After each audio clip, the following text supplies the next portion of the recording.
Mesdames, Messieurs, bonjour. Les religieux se proposent comme intermédiaires entre Dieu et les hommes. Au-delà des frontières de leur chapelle, la société leur confère une certaine notabilité. Une carte qu'ils peuvent jouer ou que certains parmi eux jouent d'ailleurs en cas de tension dans nos sociétés. Sur l'efficacité de ce rôle de médiation dans ces cas entre des camps rivaux, surtout en politique, toutes les conjectures peuvent se faire. Pour parler du rôle des religieux dans la préservation de la paix sur le continent africain, je reçois sur ce numéro de l'entretien du jour le président de la Fondation œcuménique pour la paix en Afrique, FOPA en abrégé, Gilbert Daquet-Diokès, bonjour. Bonjour, monsieur le journaliste. Vous êtes aussi consultant en gestion des conflits et du dialogue interreligieux. Bien sûr. Vous avez d'autres titres, parmi lesquels le conseiller spirituel de 2 chefs d'État. Je suis bien tenté de vous demander d'abord quels sont ces chefs d'État que vous conseillez sur le plan spirituel. Je ne suis pas permis de les dévoiler ici. On parle de la spiritualité. On ne parle pas de la politique. Mais on sait qu'un conseiller reste un conseiller. Il y a certains qui sont même nommés et en conseil des ministres on dévoile leur nom. Est-ce que c'est parce que la spiritualité relève un peu, pour certains, de l'occultisme que vous êtes devenu pour autant un conseiller occulte? Pas forcément. On n'a pas besoin de nommer un docteur à la télé. Un docteur personnel d'un chef d'État à la télé. C'est parce qu'ils sont encore en fonction que vous refusez de le dire? En fonction ou non, c'est des hautes personnalités spirituelles. Vous pouvez quand même nous parler de la collaboration entre votre fondation et les chefs d'État? Bien sûr, la Fondation œcuménique pour la paix en Afrique, FOPA, est une institution panafricaine de droit commun qui travaille à unifier toutes les religions dans le monde entier. Donc, c'est une institution qui travaille avec les chefs d'État d'Afrique et du monde, avec toutes les confessions religieuses. Quelques exemples de chefs d'État avec lesquels la Fondation, pas vous personnellement, en tant que conseiller spirituel, a eu à travailler? Bon, je peux faire honneur à son Excellence Obiang Mbazogo, président de la Guinée équatoriale, qui est un père spirituel pour nous tous. Et je peux faire allégeance aussi à son Excellence Paul Biya de la République camerounaise. Les deux, tout court. Non, si, comme vous le savez, la charité bien ordonnée commence par soi. Même je suis en de bons termes avec le président de la République du Bénin et son Excellence Patrick Talon. Et je suis en de bons termes avec l'ancien président de la République, son Excellence Eboni, qui est mon père spirituel. Et je suis très bien aussi avec le président et l'ancien président de la République, son Excellence Soglo Nicéphore Dieudonné. Je ne vais pas vous demander si vous avez eu à conseiller tout cela. Je connais déjà la réponse. Vous l'avez déjà servi à l'entendre. C'est mes pères spirituels, c'est mes papas. Nos États, pour certains, sont laïques, mais lorsque la société est en danger, lorsqu'il y a tension, tout le monde est concerné. Les religieux même s'invitent dans des règlements de conflits.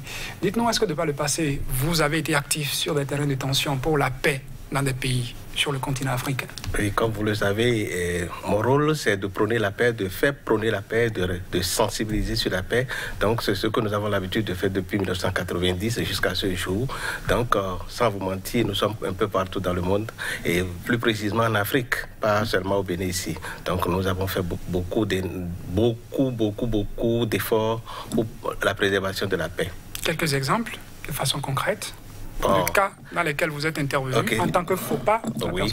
Nous avons mené des démarches au Togo, nous avons mené des démarches en Côte d'Ivoire, au Cameroun, comme je vous le disais tout à l'heure, un peu partout, et sans oublier notre pays, et sans oublier de notifier les récentes exagérations ou en tout cas les choses qui se sont passées pendant les élections législatives et consorts. Donc nous on n'a jamais cessé de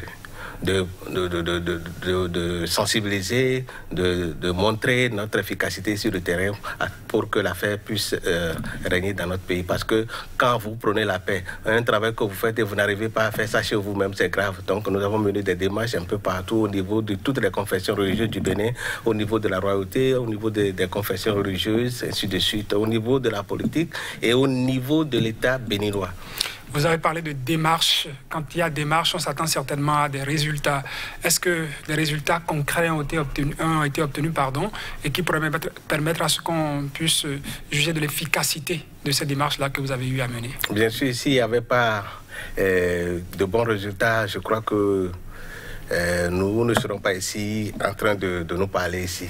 Donc nous ne pourrons que remercier le Seigneur à travers tout ce que nous faisons du moins dans le pays et en Afrique. Est-ce qu'il y a des exemples qu'on peut citer? Je parle beaucoup d'exemples parce que c'est plus concret. Oui, quand vous parlez d'exemples, vous ne serez pas en train de danser maintenant pour dire que je sais danser. C'est d'autres personnes qui vont vous apprécier. Mais on ne sait pas toujours qui se cache derrière des résultats qu'on obtient dans les médiations. Oui, peu importe. Le résultat est que le travail de la FOPA, ce n'est pas faire plaisir à quelqu'un. Nous sommes investis pour la paix.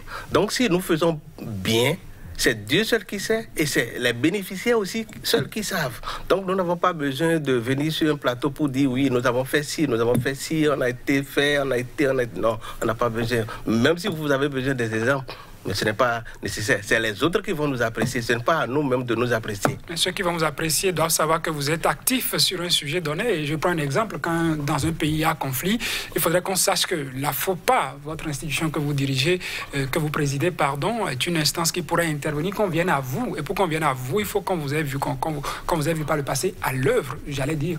Donc pour ceux qui sont ailleurs, qui ne vous voient pas forcément en audience chez des chefs d'État africains, ils ne pourront pas forcément vous citer en référence. Oui, vous donnez quel exemple?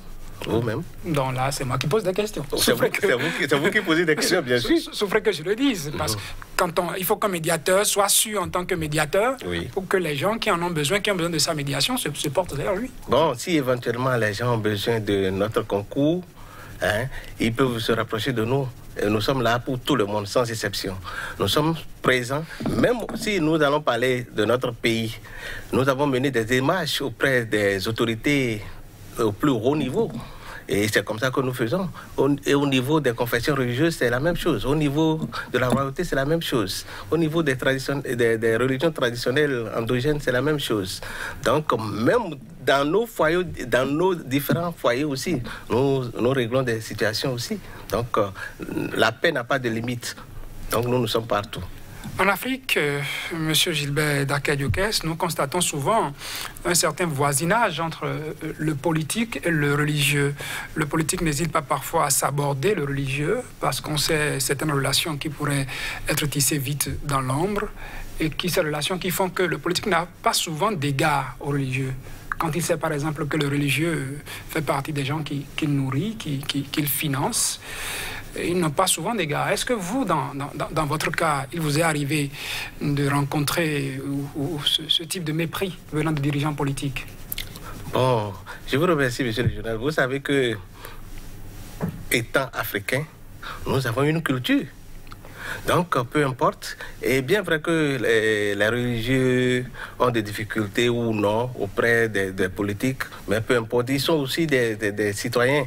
Et ils font partie de la société civile. Donc, ils ne vont pas aborder les politiques et puis attendre un résultat ou pour être appréciés, non. Je ne crois pas. Est-ce que le politique a d'égard pour le rôle que vous jouez dans la société? Bon, je peux vous dire oui, je peux vous dire non. Dans quel cas? Donc, comme vous le savez. Quand vous parlez de oui, par exemple, qu'est-ce qui vous vient à l'esprit? Non, vous devez deviner.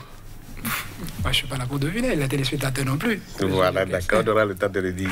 Donc, nous sommes en Afrique, une question qui fâche actuellement, qui fait que dans beaucoup de pays, dans certains pays, il y a de tension, c'est la question des troisième mandats de chef d'État. Est-ce que la FOPA est déjà active sur ce sujet pour aller éteindre certains feux qui sont déjà allumés dans des pays donnés? Oui, monsieur le journaliste, c'est une question très pertinente et que nous menons toujours des démarches. Si je dois, comme vous aimez les exemples, je vais profiter de cette question-là pour vous donner des exemples. Et en Afrique, il y a certains chefs d'État qui ont des ambitions démesurées et qui méprisent leur peuple. On dit 2 mandats, 1 mandat, ce qui a été exigé par leur constitution. Et d'autres se permettent de vilains justes pour demander un 3e mandat, par exemple le cas de la Côte d'Ivoire, le cas de la Guinée équatoriale. Si je prends ces deux exemples, nous avons mené des démarches un peu partout, mais ces deux présidents-là sont tellement difficiles à convaincre et puis ils ne font que mépriser leur peuple. Est-ce que c'est parce que vous n'êtes pas le conseiller que vous êtes en train de les traiter ainsi? Pas du tout, pas du tout, pas du tout, pas du tout. Donc vous trouvez que ces initiatives qui sont prises par ces présidents, vous qualifiez ça de vilain luxe? De vilain luxe, je pèse bien mes mots. De vilain luxe, c'est pas bien. Ça n'arrange pas l'Afrique. Quand le peuple vous met, le peuple vous accueille, le peuple vous élu, ou le peuple vous élit pour un mandat de 5 ans, 365 jours, on vous multiplie ça fois 2. Vous avez 10 ans. Qu'est-ce que vous voulez encore plus que ça? Si vous étiez donné d'intervenir dans ces pays-là, que feriez-vous alors? Je suis déjà là. Pour le retour de la paix. Je suis déjà là, ce n'est pas que je vais. Nous sommes présents en Côte d'Ivoire. Nous sommes en pourparlers avec toutes les autorités à divers niveaux en Côte d'Ivoire. Mais ce n'est pas encore ce que nous voulons. Elles foncent. Nous ne savons pas là où elles vont. C'est de la même manière en Guinée-Conakry aussi. Et il y a encore d'autres exemples. Donc la responsabilité à votre niveau est déjà située. Les fautifs, ce sont les chefs d'État de ces pays-là.